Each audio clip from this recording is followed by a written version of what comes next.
Bismillahirrahmanirrahim. Assalamualaikum warahmatullahi wabarakatuh. Innal hamdalillah nahmaduhu wa nasta'inuhu wa nastaghfiruh wa na'udzu billahi min shururi anfusina wa min sayyiati a'malina. May yahdihillahu fala mudilla lahu wa may yudlilhu fala hadiya lahu. Asyhadu an la ilaha illallah wahdahu la syarika lahu wa asyhadu anna Muhammadan abduhu wa rasuluhu. Qala Allah Ta'ala, ya ayyuhalladzina amanu taqullaha haqqa tuqatih wa la tamutunna illa wa antum muslimun. Wa qala ya ayyuhalladzina amanu taqullaha wa qulu qawlan sadida yuslih lakum a'malakum wa yaghfir lakum dhunubakum wa man yuti'illaha wa rasulahu faqad faza fawzan 'azima. Thumma amma ba'd, fa inna asdaqal hadithi kitabullah wa khairal hadi Muhammadin sallallahu alaihi wasallam wa syarral umuri muhdatsatuha wa kullu muhdatsatin bid'ah wa kullu bid'atin dhalalah. Masyiral ikhwah wal akhwat yang dirahmati Allah Subhanahu wa taala. Pada malam hari ini kita kembali bersyukur kepada Allah Subhanahu wa taala karena atas hidayatut taufik yang Allah Subhanahu wa taala berikan kepada kita, sehingga kemudian pada malam yang berbahagia ini kita bisa duduk di majelis ilmu, di majelis yang dikatakan oleh Rasulullah sallallahu alaihi wasallam sebagai raudhatun min riyadil jannah, taman dari taman-taman surga. Tentunya ketika Rasulullah sallallahu alaihi wasallam mengatakan bahwa majelis semacam ini merupakan taman dari taman-taman surga, maka tentulah tempat semacam ini adalah tempat yang membahagiakan, tempat yang menyenangkan, tempat yang menghilangkan rasa kegundahan dan kegalauan. Oleh sebab itu kemudian masyiral ikhwah azzakumullah, begitu banyak hadis dari Nabi sallallahu alaihi wasallam yang menganjurkan kita untuk datang ke tempat semacam ini. Begitu banyak hadis Nabi sallallahu alaihi wasallam yang menjelaskan tentang keutamaan majelis ilmu. Oleh sebab itu, maka siapa dari umatnya yang tidak akan terdorong hatinya untuk mendatangi tempat yang mulia semacam ini? Terlebih lagi kemudian Allah Subhanahu wa taala berfirman, ya ayyuhalladzina amanu stajibu lillahi walir rasuli idza da'akum lima yuhyikum. Kata Allah Subhanahu wa taala, wahai orang-orang yang beriman, ijabahlah untuk Allah dan Rasulnya ketika kalian diseru kepada sesuatu yang bisa menghidupkan kalian. Para mufassir mengatakan bahwasanya lima yuhyikum yang dimaksud di sini adalah al-haq. Yang menghidupkan kalian di sini adalah al-haq, kebenaran. As-Suddi mengatakan bahwa yang dimaksud dengan menghidupkan kalian di sini adalah al-Islam, keislaman. Oleh sebab itu masyiral ikhwah azzakumullah, kehidupan yang sesungguhnya adalah ada pada al-haq. Kehidupan yang sesungguhnya adalah ada pada Islam. Oleh sebab itu, karena kehidupan yang sesungguhnya ada pada Islam, maka jalan menuju untuk mengetahui tentang agama ini merupakan sebaik-baik amalan. Jalan untuk menuju ke tempat yang akan memberikan kehidupan yang hakiki bagi kita adalah merupakan amalan-amalan yang paling baik. Terlebih lagi kemudian Allah Subhanahu wa taala berfirman, wa'lamu annallaha yahulu bainal mar'i wa qalbih. Maka ketahuilah bahwasanya Allah Subhanahu wa taala akan memisahkan seseorang dengan hatinya. Oleh sebab itu Al-Imam As-Sa'di di dalam tafsirnya beliau mengatakan bahwa berhati-hatilah kalian di dalam menolak panggilan Allah Subhanahu wa taala. Karena jika kalian menolaknya, maka Allah Subhanahu wa taala akan menyebabkan hati kalian saling berselisih. Karena Allah Subhanahu wa taala Maha membolak-balikkan hati manusia. Oleh sebab itu, ketika Allah Subhanahu wa taala menyeru kita, maka kita perlu untuk memperhatikannya, memenuhi panggilannya, memenuhi seruannya, karena seruan itu menuju kepada sesuatu yang menghidupkan kita, yaitu agama Islam, yaitu al-haq. Karena seruan Allah Subhanahu wa taala adalah merupakan sesuatu yang al-haq, maka tentunya mempelajarinya adalah sebaik-baik amalan yang harus kita lazimi. Masyiral ikhwah azzakumullah, terlebih lagi kemudian apa yang akan kita pelajari pada malam hari ini merupakan pelajaran yang sangat penting, pelajaran yang tidak pernah ditinggalkan oleh manusia dari generasi ke generasi, pelajaran yang merupakan tujuan atau inti dakwah para rasul, yaitu berkaitan dengan tauhid. Para ulama telah banyak komentar mereka tentang pentingnya mempelajari tauhid. Para ulama telah menulis berbagai macam kitab yang menjelaskan bahwasanya betapa pentingnya pelajaran tauhid untuk kita perhatikan, untuk kita pelajari. Oleh sebab itu, suatu ketika Al-Imam Asy-Syafi'i, sebagaimana yang diriwayatkan oleh Imam Al-Harawi, bahwasanya suatu ketika Al-Imam Asy-Syafi'i bertanya kepada Imam Malik tentang tauhid. Maka Imam Malik mengatakan bahwa sebuah kemustahilan Rasulullah sallallahu alaihi wasallam mengajarkan kepada umatnya tentang istinja, namun beliau tidak mengajarkan tentang tauhid kepada umatnya. Masyiral ikhwah azzakumullah, saking pentingnya tauhid ini, maka para ulama berlomba-lomba menulis tulisan-tulisan atau materi-materi yang berkaitan dengan pelajaran-pelajaran tauhid. Dan di dalam dunia Islam, dalam dunia literasi Islam, tulisan-tulisan yang berkaitan dengan tauhid itu terbagi menjadi dua. Yang pertama adalah ada yang disebut dengan dimniyah, pelajaran tauhid yang berkaitan, yang ditulis oleh para ulama bercampur dengan pelajaran-pelajaran lainnya. Seperti tulisannya Imam Al-Bukhari di dalam Sahihnya Al-Jami'. Di dalam Sahihnya Imam Al-Bukhari menulis berbagai macam bab di sana, dan beliau juga menulis tentang kitab tauhid di dalamnya. Begitu juga dengan Imam Abu Daud di dalam sunannya. Walaupun kitab ini merupakan kitab hadis yang kemudian merujuk kepada bab-bab fikih, namun pada dasarnya mereka menulis sebagian pembahasan tauhid di dalamnya.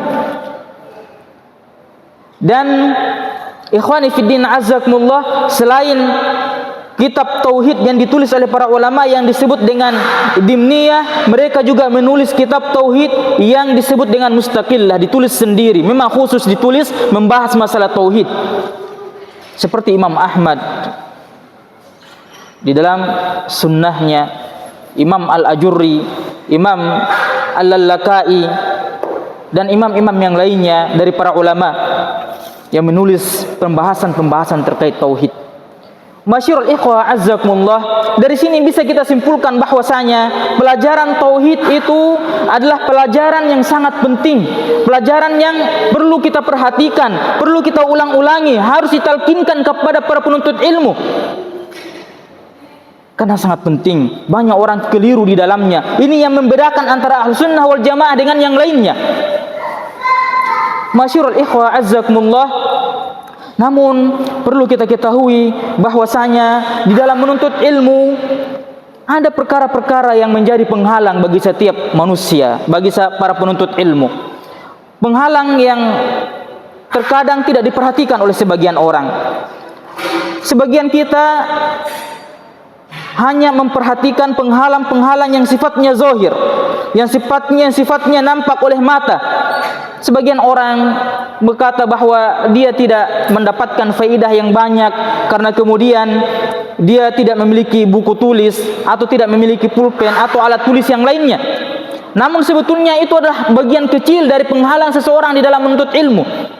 Ada penghalang yang lebih besar, penghalang yang sifatnya batin, penghalang yang ada di dalam hati setiap manusia jika dia tidak mewaspadainya, yaitu rasa sombong, meremehkan ilmu, meremehkan majelis ilmu. Maka inilah yang kemudian terkadang bisa menghalangi seseorang dalam mendapatkan ilmu yang bermanfaat. Oleh sebab itu kemudian Allah Subhanahu wa taala berfirman, "Sa'usrifu an ayati alladzina yastakbiruna bighairil haqq fil ardi bighairil haqq." Maka Allah Subhanahu wa taala akan memalingkan ayat-ayatnya kepada orang-orang yang mereka menyombongkan diri di bumi ini dengan tanpa hak. Al-Imam Ibnu Katsir tatkala menafsirkan ayat ini, beliau mengatakan bahwa Allah Subhanahu wa taala akan menghalangi mereka di dalam memahami hujjah-hujjah, dalil-dalil. Mereka akan dihalangi di dalam memahami keagungan Allah, keagungan syariatnya, hukum-hukumnya, karena kesombongan yang ada di dalam hati mereka. Kesombongan mereka dari ketaatan kepada Allah Subhanahu wa taala dan kesombongan mereka di hadapan manusia. Kemudian Imam Ibnu Katsir mengatakan bahwa mereka akan dihinakan karena kebodohan mereka, terhalang dari menuntut ilmu. Oleh sebab itu, rasa sombong atau meremehkan ilmu bukan hanya datang di hatinya orang-orang awam, bahkan para penuntut ilmu sekalipun. Oleh sebab itu, Imam Al-Mawardi rahimahullahu taala pernah suatu ketika beliau duduk di majelis di hadapan murid-muridnya yang begitu banyak. Kemudian melihat murid-muridnya yang begitu banyak, maka timbul di dalam hati beliau bahwa seolah-olah beliaulah yang paling hebat di dalam mazhab Syafi'i. Sampai suatu ketika berdiri salah seorang jamaah wanita, kemudian jamaah itu bertanya kepada al-imam tentang suatu perkara. Maka mendengarkan pertanyaan jamaah wanita tersebut, maka Imam Al-Mawardi terdiam, tidak mendapatkan jawabannya, seolah-olah beliau tidak pernah mendengar pertanyaan semacam ini, seolah-olah beliau belum pernah mendapatkan ilmunya. Sampai ketika beliau sudah terlalu lama diam, maka tiba-tiba salah seorang muridnya berdiri dan berkata, "Ya Imam, bukankah engkau pernah menjelaskan masalah ini di sini dan di situ?" Baru kemudian setelah itu beliau ingat. Beliau ditegur oleh Allah Subhanahu wa taala hanya karena perasaan semacam itu yang kemungkinan itu wajar dialami oleh setiap manusia. Tapi Allah Subhanahu wa taala menegur beliau. Oleh sebab itu, ma'asyiral ikhwah azzakumullah, jika kita ingin mendapatkan ilmu yang bermanfaat, maka perlu kita kembalikan kebersihan hati kita, datang ke majelis ilmu. Jangan sampai kemudian kita membawa perasaan-perasaan yang kemudian seolah-olah meremehkan ilmu apapun itu. Ma'asyiral ikhwah azzakumullah, alhamdulillah pada malam ini kita akan membahas sebuah kitab yang sangat penting, kitab yang banyak dipuji oleh para ulama, yang ditulis oleh salah seorang ulama besar di dalam mazhab Syafi'i, yang beliau berjudul Tajridut Tauhid Al-Mufid. Kitab ini ditulis oleh imam yang dipuji oleh banyak para ulama. Beliau adalah Al-Imam Ahmad bin Ali bin Abdul Qadir Al-Mikrizi, seorang ulama dalam mazhab Syafi'i. Beliau menulis kitab ini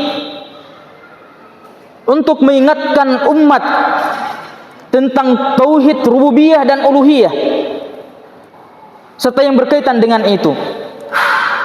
Al-Imam Al-Mikrizi rahimahullahu taala telah dipuji oleh banyak ulama, termasuk diantaranya Al-Imam Ibnu Hajar Al-Asqalani Asy-Syafi'i.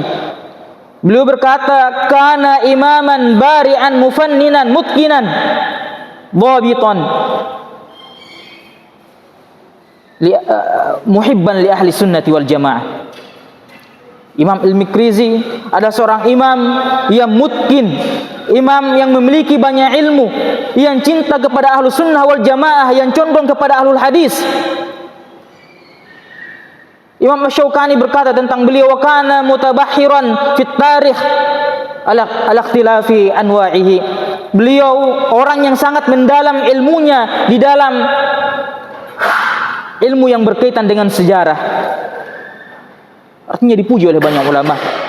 Sehingga inilah yang kemudian menjadi alasan kita untuk memilih kitab beliau untuk dipelajari.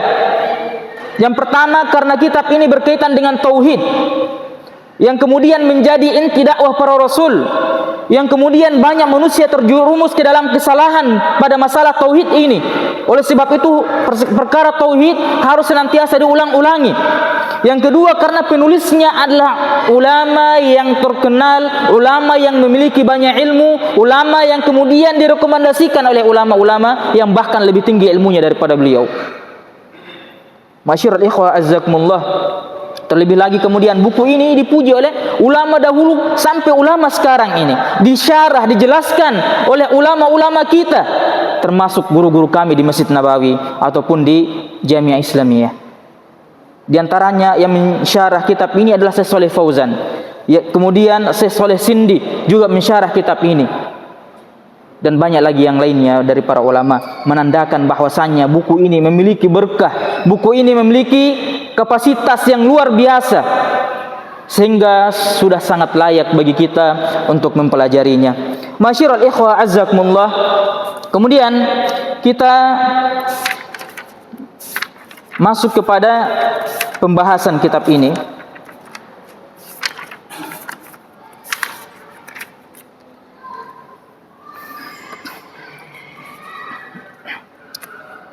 Muallif atau penulis kitab ini, beliau berkata, Bismillahirrahmanirrahim.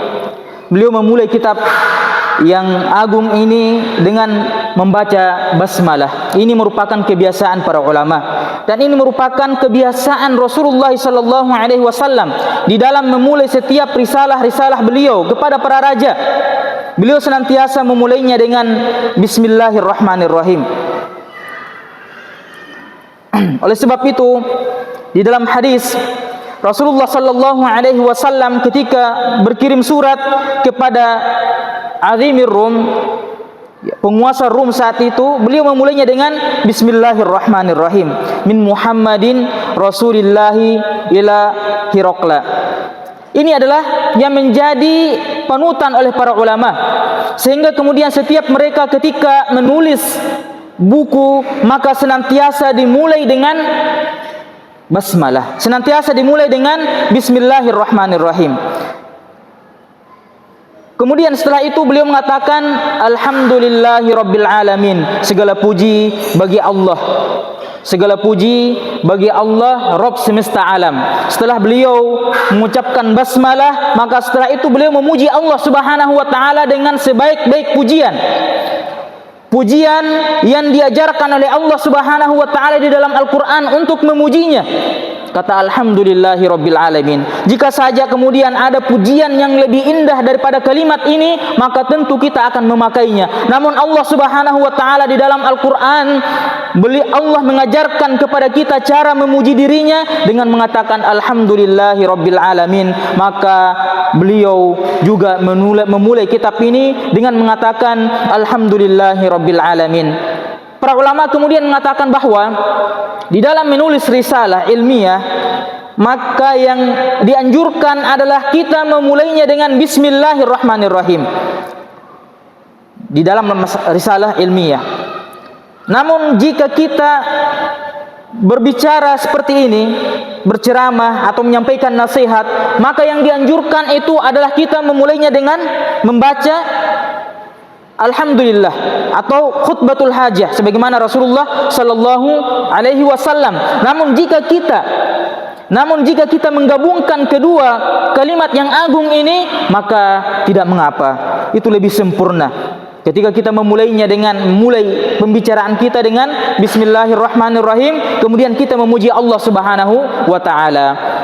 Namun yang sangat disayangkan, sebagian orang ketika memulai ucapannya bukan pujian-pujian semacam ini yang mereka ucapkan, tetapi justru ucapan-ucapan lain yang kemudian mereka tiru dari orang-orang yang bukan berasal dari Islam.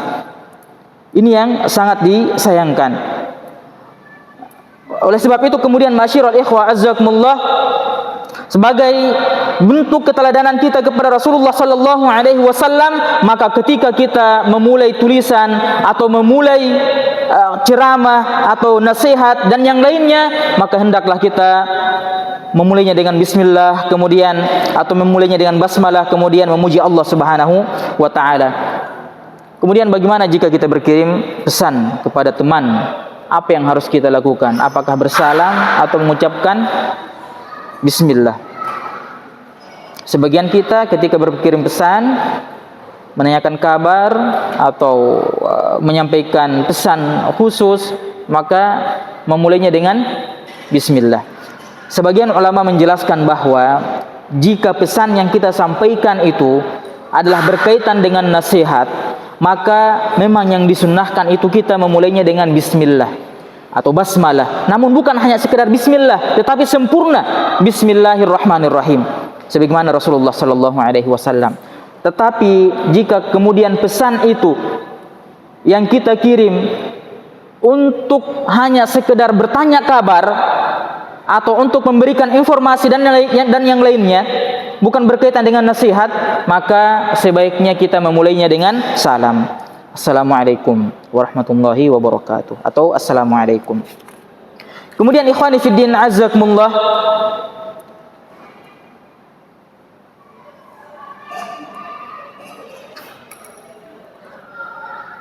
beliau Al-Imam Al-Mikrizi berkata,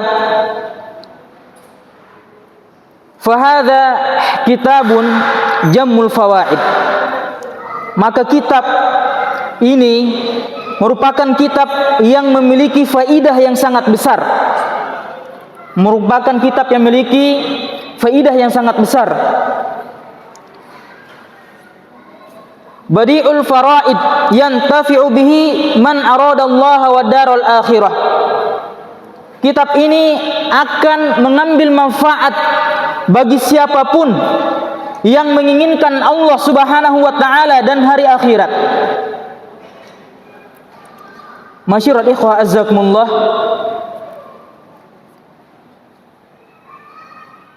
Syekh Shalih Fauzan beliau berkata ketika mensyarah apa yang diucapkan oleh Al-Imam, beliau berkata, "Hadza isyaratun li hadhihi risalah."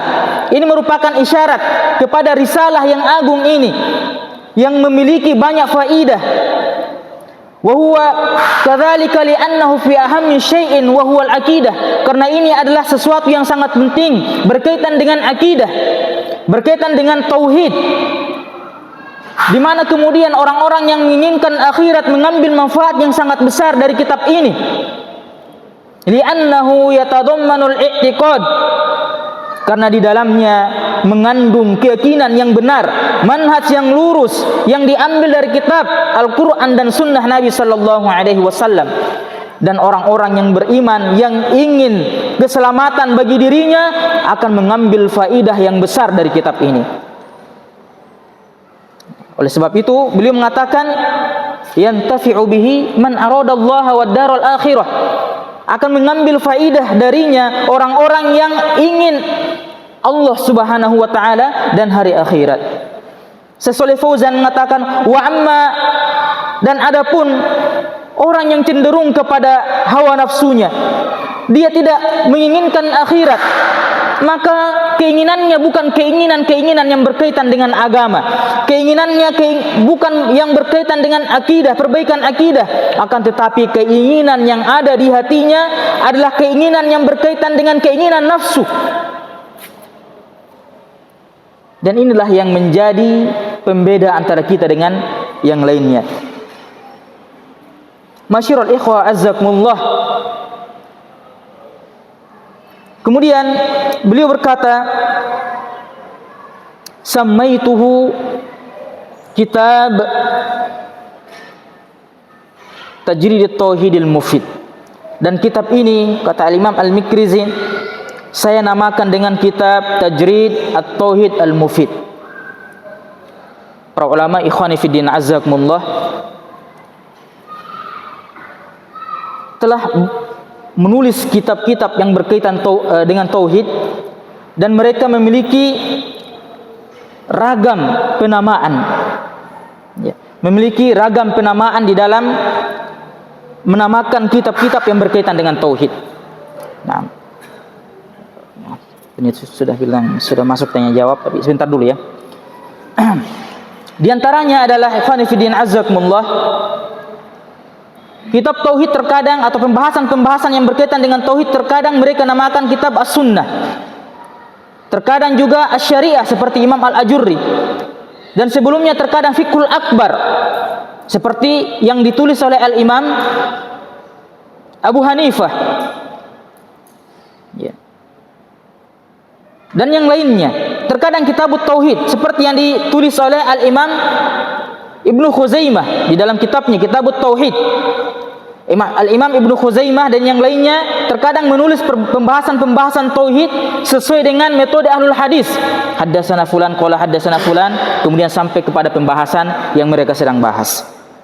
Nah, oleh sebab itu kemudian beliau mengatakan di sini, kitab ini aku namakan dengan Tajridut Tauhid.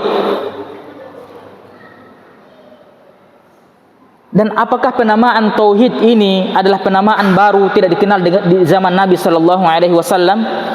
Apakah ini penamaan yang hanya dikenal oleh para ulama setelah sahabat? Nanti insyaallah kita akan bahas pada pertemuan pekan depan. Nah, ikhwan fillah azakumullah, sebelum saya tutup, saya ucapkan jazakumullah khairan kepada DKM Masjid yang mengizinkan kami untuk mengisi di masjid yang kita cintai ini. Begitu juga dengan ikhwah penitia, teman-teman di Bau-Bau.